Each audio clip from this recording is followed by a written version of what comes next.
Volkswagen have the GTI, Skoda have their RS, and Seat have the Cupra.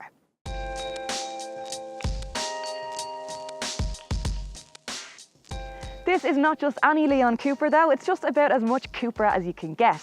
It's the new 300 brake horsepower four-wheel drive estate model. And it's beautiful, not in a loud in-your-face sort of way, but the Leon is already quite a sporty looking car. So the Cupra touches here are subtle but effective. You've got the little Cupra badge on the front grille, these great set of 19-inch alloy wheels with the red brake calipers peeking through, and then this massive Cupra badge on the boot. So that bit's not so subtle. It's finished off then in this very striking shade of electric blue. Space in the back is also pretty generous. You've got plenty of knee room, decent headroom, and if you've only got two passengers back here, you can use this pull-down centre armrest to rest those weary arms. Or you can use those weary arms to pull stuff out of the boot without opening it, thanks to this ski hatch. Let's take a look at that boot. At 587 litres, I do feel obliged to point out that it's still only about the same size as a standard Skoda Octavia, or Octavia RS. But it is your typical estate-style boot with a large square opening, so it's that bit more practical and also a good deal larger than the standard Leon's 380 litres. There's also the street cred you get for driving an estate. They are very cool again, you know. If you think the outside is reserved, it's even more reserved in the cabin. It's very, very understated in here, even in comparison to the already subtle Octavia RS and Golf R. Signs you're in a Cupra include the Alcantara sport seats, again with a very subtle Cupra logo. You've got the flat bottom sport steering wheel and the Cupra door sills. It's not the most exciting cabin in the world to sit into for that reason, but some people will appreciate its elegant and calm design. So before the fun stuff begins, this is an estate bought by people who need space, so let's see how well they've used it in here. Storage in the cabin is pretty good. You've got two central cup holders, a tray for your phone, and you'll fit a bottle of water into the door frames, just not a very big one. Spec-wise, you've got quite a long list of standard features, including full LED headlights, cruise control, dual-zone automatic air conditioning, parking sensors, and a recently upgraded 8-inch touchscreen infotainment system. Functionality is good. It's almost all touchscreen, bar these two menu buttons here that take you home if you're getting confused. And everything else, like the phone syncing and Bluetooth connections, work great. It's also nice and simple to use when you're on the move.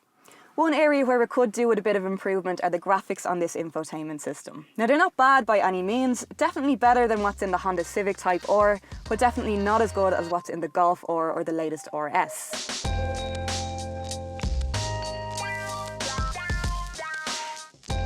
On takeoff, the Cupra 300 could very nearly be your typical, sensible, practical four-wheel drive family estate. The DSG automatic transmission shifts seamlessly through the gears in a calm and seemingly fuel-efficient manner. It feels very composed and solid, and the steering is nice and direct. You are aware of that underlying surge of power that feels constantly available, but only if you want it. But tucked neatly away in the corner is a discreet little button with a discreet little flag, but what happens when you press that button is not discreet at all. And Cupra mode has to be by far the loudest and angriest of all the sport modes. It changes the feel of the car completely. Suddenly everything gets a lot more frantic in here, it holds on to the gears for longer, but best of all, it gets sensationally loud in here. And okay, some of that noise might be synthetic and your neighbours might not be aware of quite how much fun you're having in here, but do you really care about that? To the outside world, you might just be another sensible estate driver, but in here it's a different story altogether. The four-wheel drive then gives it a sure-footedness that makes it feel very easy to drive fast and without fear. And this whole combination of the longer boot with the DSG and the four-wheel drive balances out really well.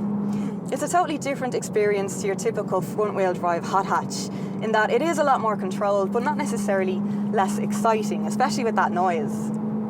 Okay, normal mode. So to go back to that sensible family estate thing, the running costs aren't actually as high as you might think.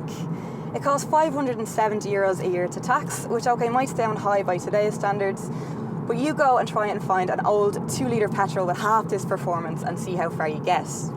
The claim fuel economy is 7.2 litres per 100 kilometres. It tells me here that we're actually averaging 12, but I'm sure that if you can resist Cupra mode, you can do a lot better than that.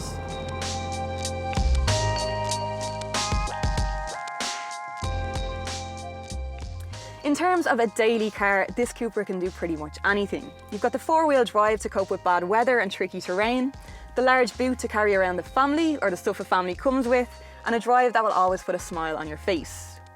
Have a look at our other hot hatch reviews to check out the competition, or go and see the Cupra for yourself in the metal at your local Seat dealer, details of which you'll find on CarsIreland.ie.